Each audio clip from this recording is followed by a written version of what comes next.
discover more compassionate relations with human beings, but how can we develop compassionate relations with the other creatures with whom we share this planet?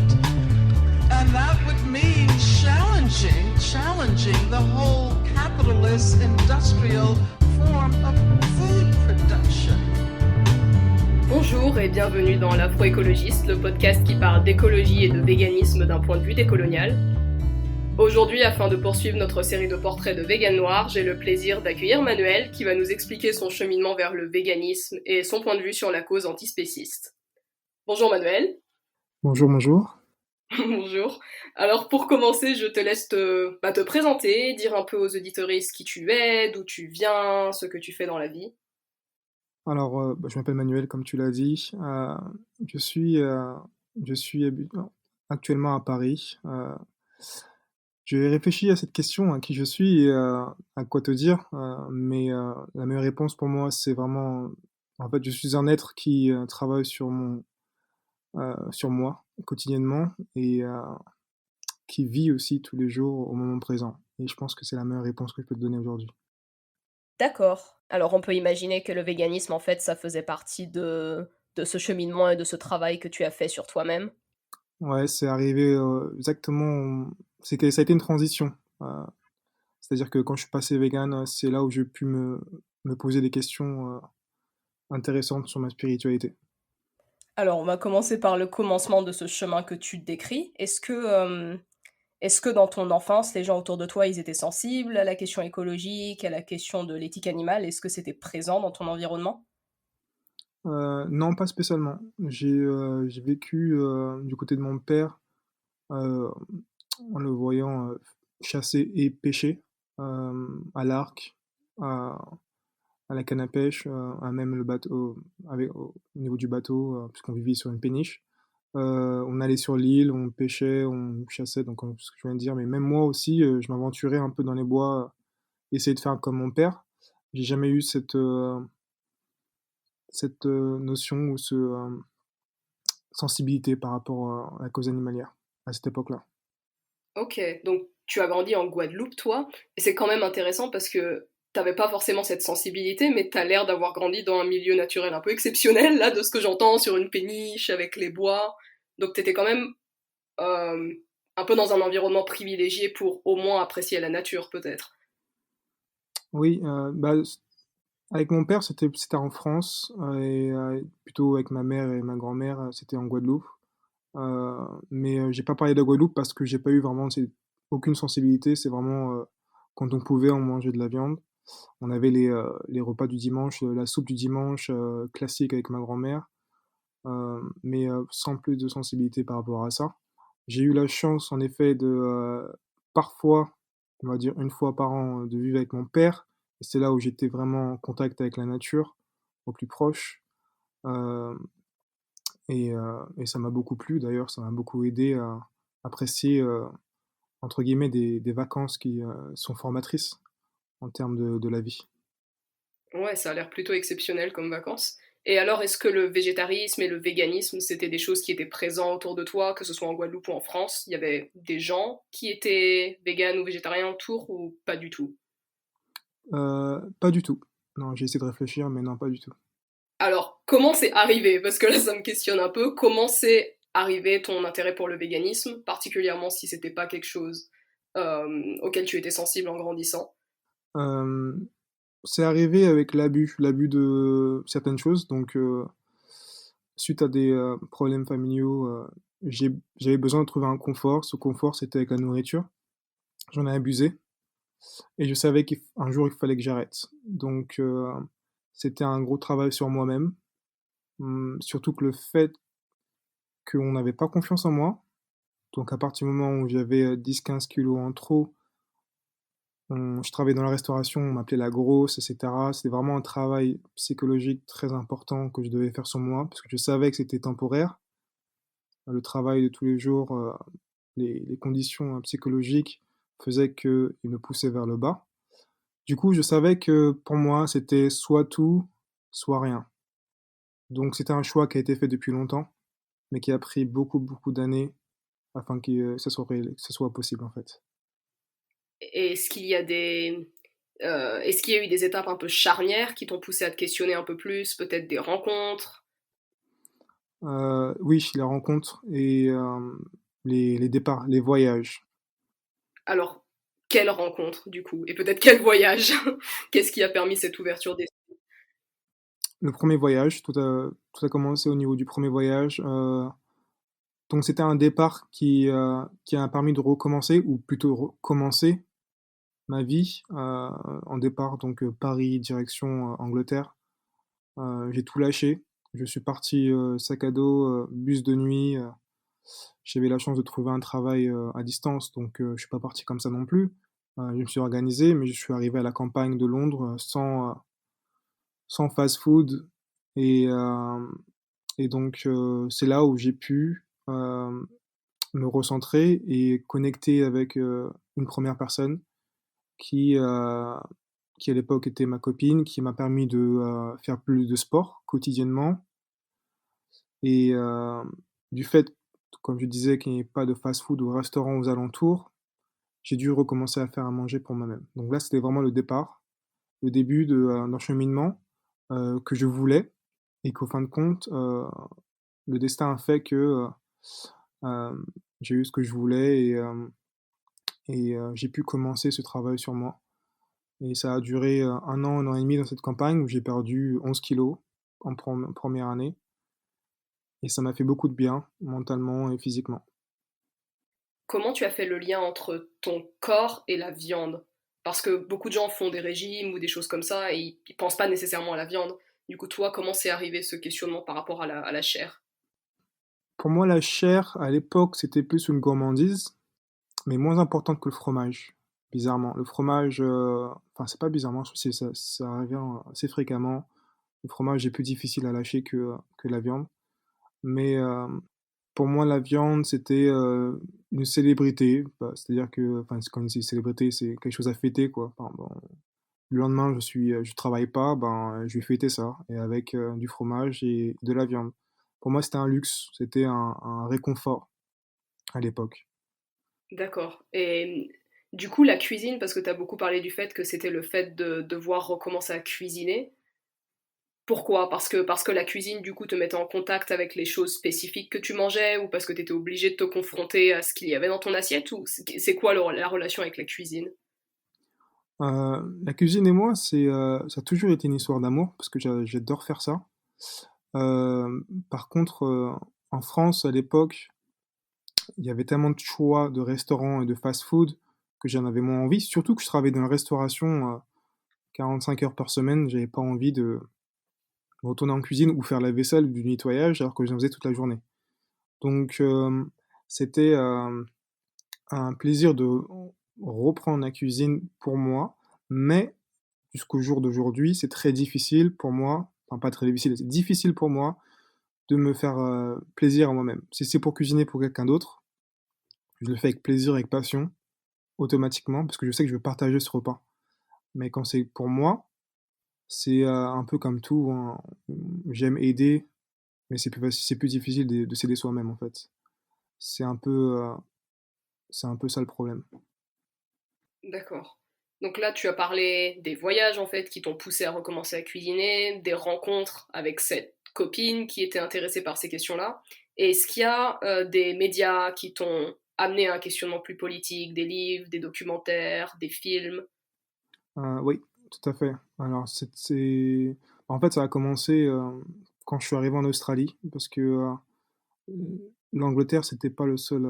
C'était la première étape. La deuxième étape, ça a été l'Australie, où j'ai pu faire une transition complète au végétarianisme, donc être végétarien au début. En arrivant sur le continent, je me suis dit, c'est bon, je suis végétarien parce que personne ne me connaît, donc je peux être qui je veux. Mes amis ne vont pas m'appeler pour me dire d'aller manger un steak. Je n'aurai plus d'excuses. Et c'est là où j'ai pu rencontrer une autre personne qui était végétarienne. Donc ça m'a aidé, c'est vraiment l'étoile qui me suivait, qui m'a dit que tu étais sur le bon chemin. Donc c'était beaucoup plus facile que je le pensais. Euh, et aussi les ressources au niveau marché, fruits, légumes et restaurants en Australie étaient beaucoup plus accueillants, beaucoup plus de choix. Ils sont beaucoup plus avancés. Du coup, c'était une transition agréable. Ils ont répondu à vraiment toutes les questions auxquelles j'aurais pu avoir. Et je me suis créé un environnement sain, mentalement et physiquement, en Australie. C'est là où je suis passé vegan après 3 mois à être végétarien. Et c'est là où je me suis posé les premières questions sur qui j'étais en fait. Et c'est vraiment lié pour moi, ce mode de vie, à la spiritualité en fait. Et alors cette transition, elle a été facile en Australie parce que tu dis que c'est un pays qui est plus familier avec ça. Et du coup, quand tu es retourné en France ou en Guadeloupe ou je ne sais pas où tu es allé après, tu as rapidement trouvé tes marques dans la cuisine végétalienne ou est-ce que tu es resté vegan? Est-ce que c'était facile de continuer sur ce chemin-là? Je suis bien sûr resté vegan. Je suis revenu sur Paris après 6 ans de voyage. C'était un retour très redouté pour ma part, car c'était un choix fait entre guillemets de dernière minute. Je suis revenu principalement au départ pour revoir ma mère, mais comme quand je me suis décidé, j'ai vraiment pris ce retour pour une deuxième chance, une chance que je voulais redonner à Paris après toutes ces années d'efforts dans la restauration, euh, après ces années de restaurant, de junk food, comme on peut dire. J'ai redonné cette chance, donc je me suis donné une idée positive de ce nouveau départ. Surtout que j'ai changé de voie professionnelle. Ça m'a donné un peu d'espoir. Et donc, ce retour a été plus facile que ce que je le pensais. Mais aussi les comment dire, les tentations de food, comment on appelle ça encore, de produits industriels sont beaucoup plus importantes quand vous allez dans les magasins où vous trouvez des tofu de différentes façons, cuits de différentes façons, fumés, etc., etc.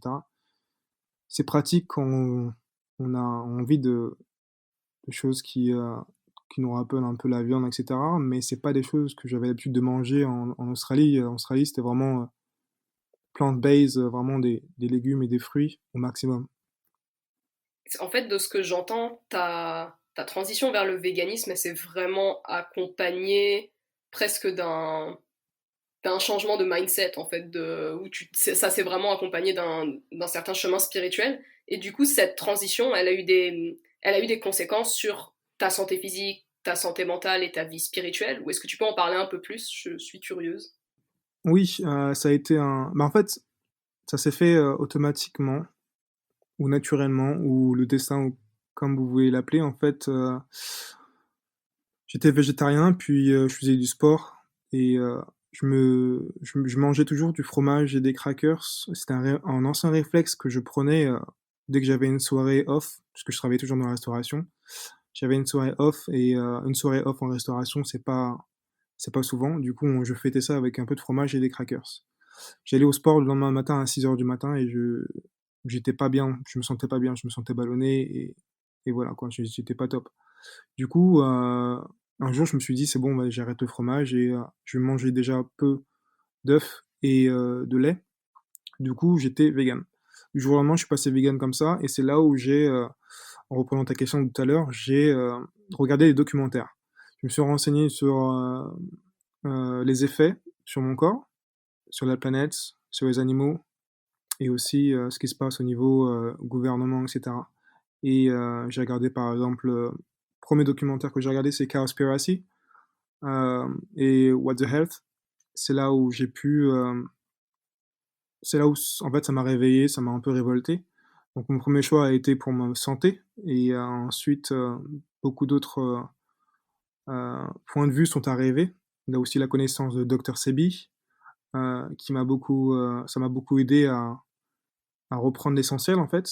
Et au même moment de tout ça, en fait, mon ex d'Australie m'a posé la question, enfin, m'a plutôt posé un ultimatum. Elle m'a dit, à l'époque, tout va bien ensemble, on va très bien ensemble, mais niveau spirituel, je te vois pas connecté, tu m'apportes rien. Et là où ça a fait un déclic, je me suis demandé c'est quoi la spiritualité? Est-ce que tu peux m'apprendre? Elle m'a dit non, ça doit venir de toi. Et je sais pas, ça a fait un déclic, j'ai arrosé la petite graine et au final, je me suis posé des questions, j'ai fait des recherches. Le yoga est venu sur mon chemin. Je me suis renseigné sur le yoga, j'ai fait une formation de yoga en même temps là-bas et j'ai continué à manger bien. Je me suis renseigné sur ce que je voulais manger, sur ce que je voulais étudier et sur quoi je voulais me concentrer dans le futur. Ouais, je vais m'arrêter là parce que je me souviens même plus de ta question d'ailleurs. Non, non, c'est bon, t'as répondu à la question, j'ai eu ma réponse. Et du coup, moi, ce que j'entends, c'est en fait, quand tu étais en Australie, toutes les pièces du puzzle se sont mises ensemble, et c'est là que ton véganisme, en fait, il est devenu plus politique. Et quand ce questionnement est arrivé, est-ce que tu as ressenti le besoin de le partager, peut-être d'essayer de convaincre des gens autour de toi? J'ai partagé premièrement avec ma mère. C'était vraiment quelque chose qui me tenait à cœur, les produits laitiers, premièrement, produits laitiers, les fromages, les viandes, etc. Donc je voulais vraiment lui faire comprendre que on avait un corps qui pouvait vraiment tout digérer, on pouvait tout manger, mais faut lui laisser le temps de digérer. Du coup, espacer les temps de consommation, parfois éliminer certains aliments, c'est la première chose que j'ai faite. Elle s'est inquiétée au départ, elle s'est inquiétée, à mon avis, de se dire que j'allais tomber dans les pommes un jour ou un autre, mais bon, c'est normal. Et parce que toute sa vie, on l'a éduqué à se nourrir de ces produits animaliers. Comme moi d'ailleurs, hein, j'ai pris 19 ans, 20 ans, même plus, 24 ans avant de savoir que je pouvais vivre sans viande. Donc ça m'a révolté. Et le fait de ne pas avoir le choix. Du coup, j'ai voulu partager ce genre d'informations aux familles les plus proches. Ensuite, au départ, j'étais tellement à chaud que je voulais partager à tout le monde.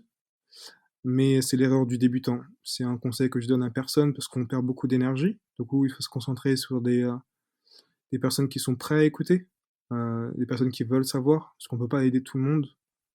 C'est un combat parce que j'appelle ça un combat, hein, parce que on a très peu de temps. Je sais même pas si nos efforts vont être récompensés, mais il faut croire un peu à notre énergie, à l'énergie de la planète, et on fait de notre mieux. Je partage la bonne vibe au maximum. Si les gens savent, si les gens prennent conscience, je pense qu'ils vont réduire d'eux-mêmes naturellement. Parce que maintenant, on a les outils, on a les informations pour savoir qu'on n'a pas besoin de manger de la viande tous les jours ou autres produits animaliers. Donc, c'est juste un équilibre. C'est un équilibre pour tout. C'est un équilibre dans le véganisme et en étant omnivore aussi, il faut trouver un équilibre.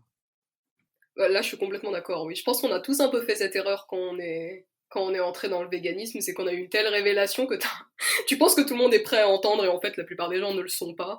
Et ouais, ça peut être un peu violent. Et du coup, comment tu expliques la difficulté de beaucoup de personnes à se confronter à ces débats, y compris nous-mêmes, hein. Je sais que pour moi, ça a été extrêmement difficile aussi. Mais comment tu expliques la résistance? La résistance, justement, elle se pose, enfin, elle arrive. Elle arrive. C'est même pas une résistance, c'est une ignorance, en fait. C'est un choix d'ignorance parce que c'est un confort. euh, Surtout dans les moments qu'on vit aujourd'hui, on n'a pas envie de perdre le peu de confort qui nous reste. Cette liberté qu'on pensait qui était acquise, celle de pouvoir sortir, qu'on nous a retiré souvent cette année, enfin l'année dernière plutôt. Euh, C'est-à-dire que, et aussi ce confort de manger ces produits animaliers quand on veut, où on veut, des stocks illimités qui sont passés un peu. Le choix est tellement énorme que c'est devenu de la voracité en fait. C'est vraiment un choix, une idée égocentrique, à mon avis, que certaines personnes ont quand ils ne se posent pas de questions. C'est des ressources animalières qu'on pense illimitées, alors qu'on sait, enfin voilà, maintenant on sait qu'on a les infos, etc., et Internet, que c'est pas illimité et que ça a des effets dévastatrices sur la planète. Mais si après tous les infos, on décide de continuer à manger de la viande, c'est que de l'égocentrique. C'est leur confort, leur papilles avant le reste. C'est un choix d'ignorance. C'est très joli, c'est très bien formulé. C'est quoi ta stratégie du coup pour partager? Est-ce que tu es plutôt dans la confrontation ou est-ce que ça passe par des moyens un peu plus implicites? Est-ce que tu cuisines pour les gens? Alors, oui, pour moi, c'est la cuisine, principalement pour les gens que j'aime, et, entre guillemets, les gens que j'aime, les gens que je côtoie, parce que si je les côtoie, c'est que je les aime beaucoup. Et avec eux, c'est grâce à la cuisine, la passion euh, comment on appelle ça encore en cuisine? On va dire embellir les légumes, les fruits aussi, associer des saveurs et des épices différentes pour titiller les papilles ou partager un savoir-faire qui nous permettrait en fait de retrouver des goûts et des odeurs familiers qu'avec des légumes, donc des plats originaux antillais par exemple, avec uniquement des légumes et un tofu fumé, ou un dombré par exemple. Ma mère qui fait ça si bien maintenant, depuis que je suis rentré, elle te fait des plats entiers, mais à tomber par terre, alors sans viande, sans queue de cochon ou quoi que ce soit. Et on découvre comme ça ensemble cette passion de retrouver tous ces goûts sans se faire de mal à nous, à la planète et aux animaux. Alors ta mère du coup elle est devenue végane ou est-ce qu'elle cuisine végane parce que tu es là? Elle est cuisine vegan parce que je suis là. Du coup, ça lui permet de faire des pauses et elle mange de temps en temps un peu de tout. Du coup, elle a fait beaucoup d'efforts et je suis fier d'elle d'ailleurs et je l'encourage tous les jours et j'hésite pas du tout à lui rappeler quand elle abuse de quelque chose. J'hésite pas du tout à lui rappeler que c'est pas bien et qu'il faut au moins attendre. Euh, voilà quoi, si elle a déjà mangé de la viande cette semaine, je lui dirai directement encore de la viande. Pourquoi? Tu en as déjà mangé, change et c'est mieux pour toi, c'est mieux pour ta santé, etc., quoi. C'est intéressant parce qu'on a vraiment commencé la discussion sur le poids et la santé, et maintenant c'est à la fois le poids, la santé, l'environnement, les animaux. Et du coup, avant de devenir vegan, est-ce que tu étais militant sur d'autres aspects ou pas du tout? Ou est-ce que c'est vraiment l'alimentation végétalienne qui t'a ouvert à ces autres causes politiques? Alors c'est vraiment la transition qui m'a fait me réveiller en fait, parce que j'étais pas bien mentalement et physiquement. Je ne pouvais pas me concentrer, avoir d'autres énergies pour autre chose. C'était impossible pour moi. Du coup, j'étais pas en état. Une fois que j'ai pu retrouver un équilibre, j'ai pu avoir d'autres questions et m'ouvrir à d'autres sujets. D'accord. Est-ce que tu vois des liens entre la question antispéciste et la question antiraciste? Oui, dans le sens où ça revient un peu encore à l'ego. Les humains aiment utiliser les animaux pour X ou Y. Et en fonction de ce que l'autre peut apporter à l'humain, ils choisissent de ce qu'ils font, ce qu'ils en font. Pareil pour les, euh, les humains, pareil pour les classes sociales, les backgrounds et, et les histoires, entre guillemets, d'où ils viennent et qu'ils peuvent leur apporter en fait. Du coup, je pense que les humains pensent vraiment à qu'est-ce que peut rapporter l'autre avant de leur apporter des attentions en fait. C'est vraiment un choix, pour moi en tout cas, un choix égocentrique.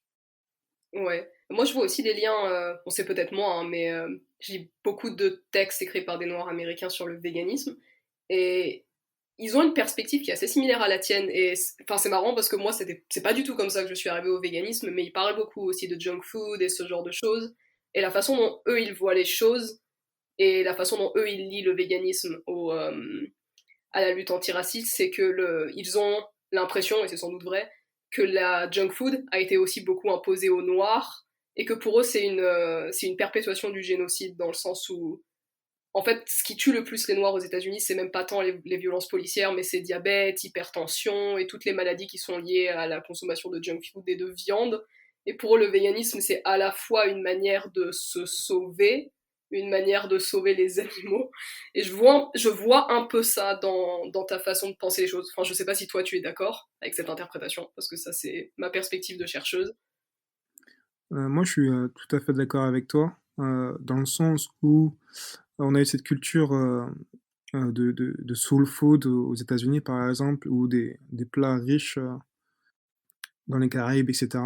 Et c'est des plats qui restent dans les familles pour des générations. Et c'est pas facile d'en sortir.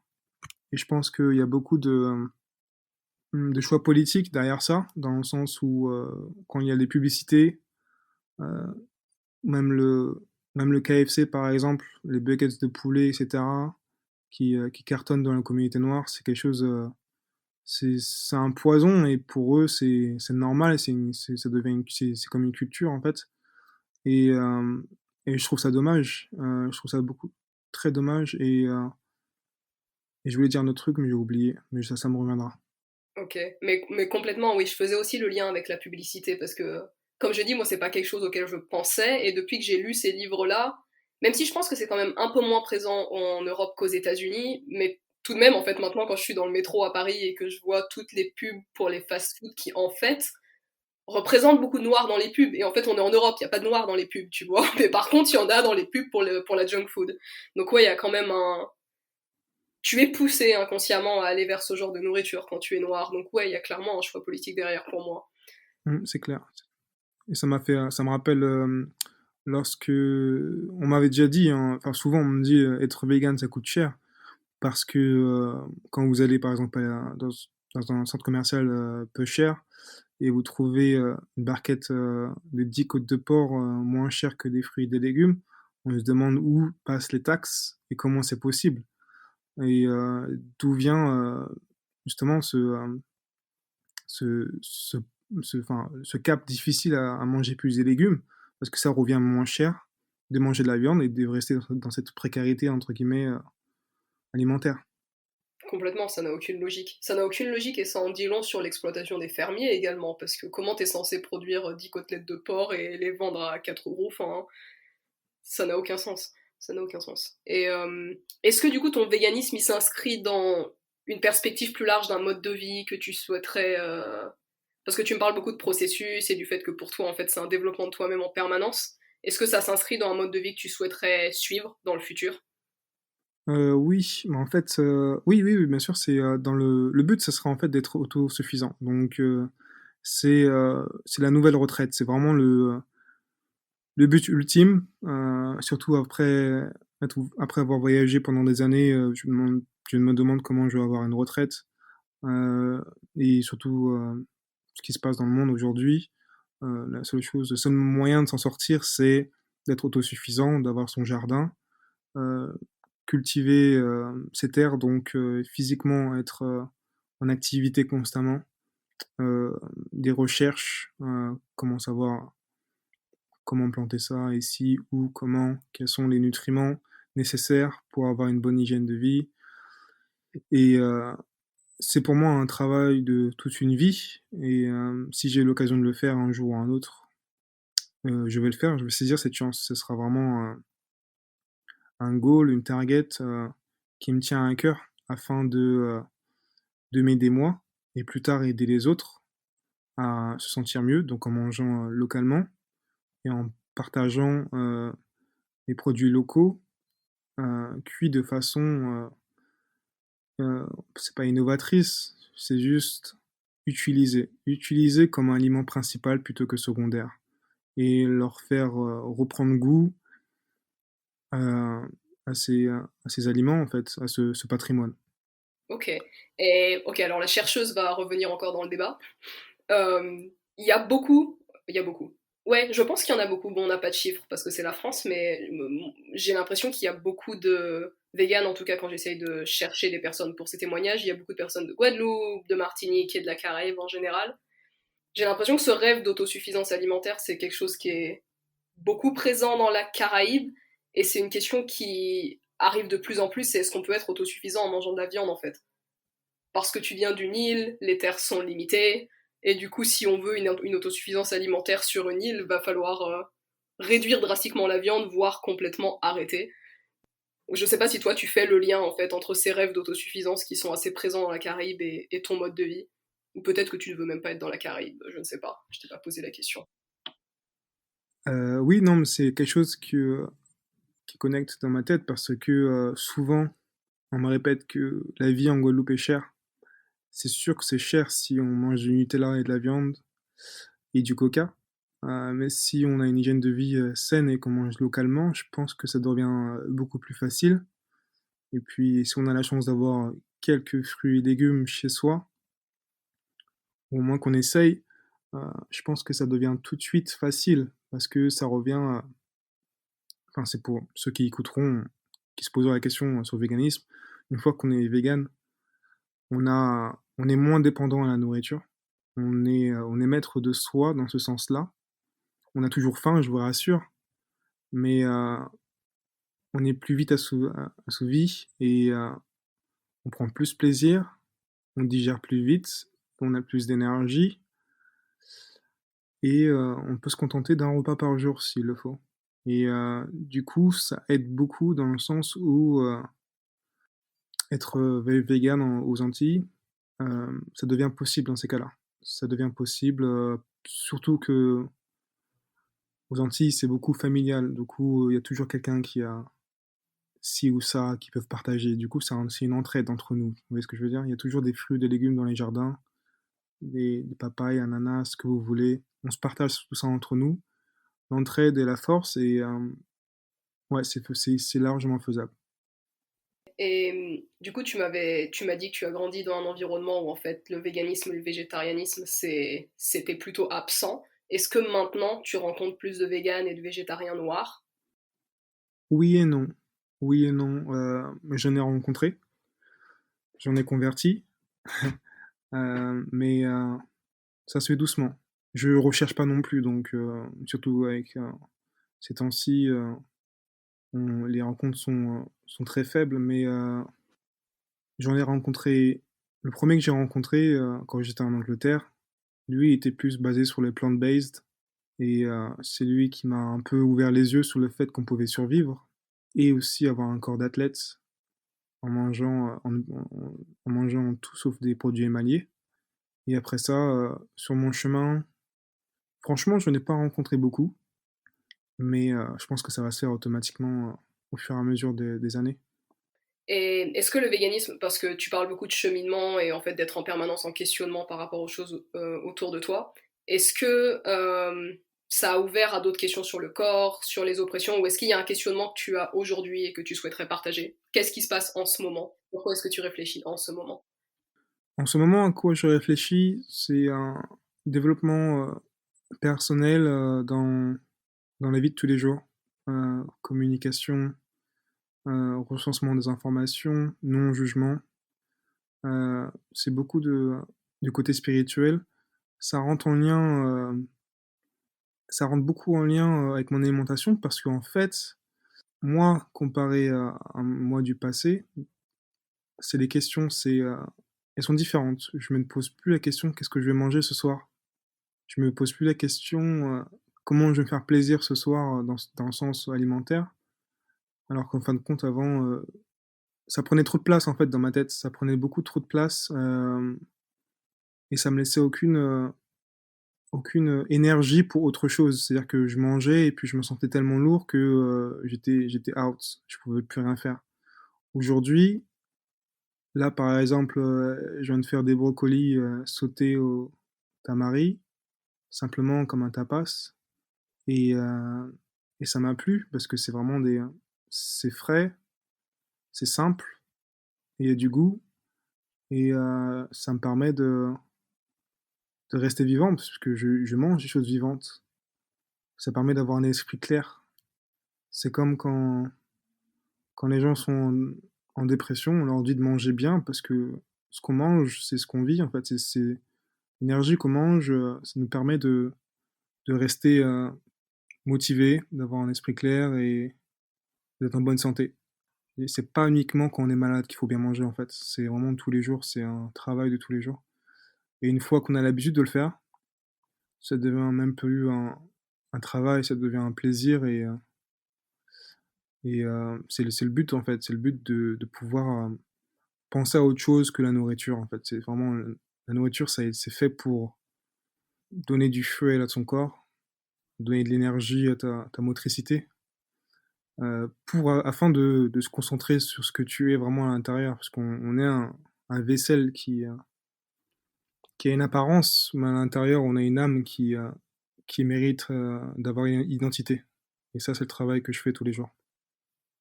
Ton alimentation, en fait, elle est vraiment liée de façon très proche avec ta santé mentale. Est-ce que le véganisme, ça t'a permis d'avoir plus de discipline, du coup? C'est un petit peu ce que je comprends.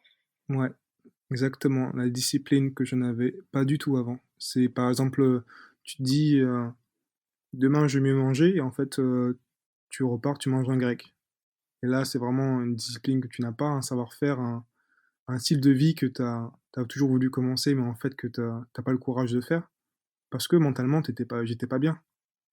Mentalement, j'étais pas au bon niveau, au bon endroit. J'étais toujours dans l'échec, entre guillemets. C'est des pensées, malheureusement, qui arrivent. Ça peut des collègues de travail qui te disent de toute façon, t'es gros ou je sais pas quoi, tu t'en fous ou je sais pas quoi. Mais c'est des critiques qui résonnent quand tu vas chercher à manger et que tu les manges. Mais ça devient vite un empoisonnement psychique, mental et bien sûr pour son corps. Et pour moi, c'était vraiment le combat. Un combat dont je suis fier aujourd'hui et qui m'a permis de réaliser tout ça très très tard. Uniquement il y a 2 ans. Il y a 2 ans de cela, j'ai compris que c'était relié à ma santé mentale. Avant, je pensais que c'était juste le physique, mon apparence, mais c'est bien plus loin que ça. Ça a pris beaucoup de recul pour comprendre ce qui s'est passé et savoir que c'était connecté en fait avec ce qui s'était passé dans ma vie. Waouh, donc ça a commencé avec ton corps et puis ça s'est étendu à tous les aspects de ta vie en fait. Est-ce qu'il y a quelque chose que tu recommanderais à une personne noire qui souhaite s'intéresser à ces questions? Qu'est-ce que tu leur dirais en premier? En premier, je leur conseillerais, il y a 2 choix. C'est soit ils se renseignent avant, donc si la personne est plus intellectuelle, documentaire, et cetera, allez-y, foncez. Vous n'êtes pas obligé de changer votre façon de consommer directement, mais si vous connaissez un peu les effets sur tous les impacts sur ce que vous mangez, c'est parfait, c'est l'idéal, c'est ce qu'il faudrait que tout le monde sache, que ça passe à TF1 ou quoi que ce soit. Il faut que tout le monde soit au courant sur les effets actifs et passifs sur ce qu'on consomme. Ensuite, ce que je conseillerais pour une personne qui est plus au niveau du toucher, du goût, de l'odorat, c'est de cuisiner différemment, essayer des nouveaux produits. Il y a 2 écoles, il y a ceux qui regardent des recettes, essayent des recettes que vous connaissez pas, et d'autres qui essayent sur le tas, et donc là, juste goûter. Goûter, essayer, n'ayez pas peur, et il n'y a pas d'échec. Et c'est vraiment le conseil que j'aimerais faire. Et est-ce que tu souhaites que les auditoristes puissent te contacter si jamais ils veulent te poser des questions ou juste te suivre? Où est-ce qu'ils peuvent te joindre? Oui, ils peuvent me contacter avec plaisir s'ils ont des questions ou s'ils veulent des recettes, parce que j'adore improviser les recettes, comme d'habitude. Mais oui, ils peuvent me contacter sur Instagram, Manuel, CHRL, voilà, tout simplement. Merci Manuel d'avoir accepté cette invitation pour parler de véganisme. Ta perspective, elle est vraiment différente de la mienne et ça m'a beaucoup intéressé d'entendre parler de quelque chose de différent et j'espère que les auditeurs sont pensés de même. Vous trouverez en barre d'infos le Instagram de Manuel ainsi que le mien. Et si vous avez aimé cette vidéo, n'hésitez pas à vous abonner, à aimer la vidéo, à la partager, à activer la petite cloche et je vous dis à bientôt pour une nouvelle conversation.